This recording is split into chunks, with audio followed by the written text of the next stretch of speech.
एक आम आदमी जो अक्सर परेशान रहे या इस तरीके से कई तरह के परेशानी हो, शारीरिक हो, दैविक दैविक किसी तरीके की परेशानी हो, तो कोई ऐसी पूजा पद्धति बताइए जिससे उसको लाभ हो सके, जिससे वो खुद लाभ ले सके, किसी के पास जाने से बच देखिए, सके। मैं तो ये कहूँगा कि आज के ज़माने में आप सिर्फ हनुमान जी की हनुमान चालीसा पढ़ना अगर आपने सीख गए तो मुझे नहीं लगता है कि दुनिया में किसी भी पंडित जी के पास जाने की जरूरत है या किसी तांत्रिक के पास जाने की जरूरत है।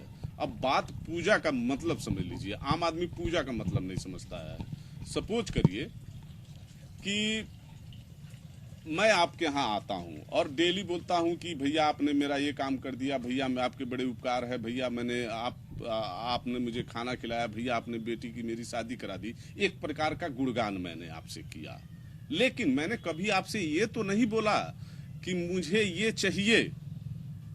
तो आम आदमी देवताओं पे क्रोधित होता है कि मैंने बहुत पूजा कर लिया, बहुत पाठ कर लिया, हनुमान जी ने मदद नहीं किया, दुर्गा जी ने मदद नहीं किया। मैं उस आदमी से ये पूछना चाहता हूं कि क्या आपने कभी कहा, क्या आपने कभी मांगा दुर्गा जी से या हनुमान जी से, आपने कभी कहा कि मुझे ये चाहिए? तो हनुमान चालीसा क्या है उसको समझ लीजिए। हनुमान चालीसा एक प्रकार का गुणगान है। तो जब आप गुणगान करते हैं तो उसको समझ लीजिए।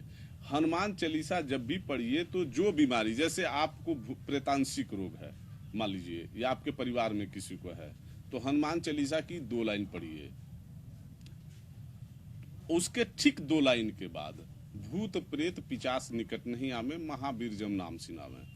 जब उस 2 लाइन के बाद फिर ये 2 लाइन पढ़ेंगे, फिर हर 2 लाइन के बाद ये 2 लाइन पढ़ देना है। अच्छा, आपको हमेशा सुखी रहना है तो सब सुख ले है तुम्हारी सरना, तुम रक्षक काहू को डरना।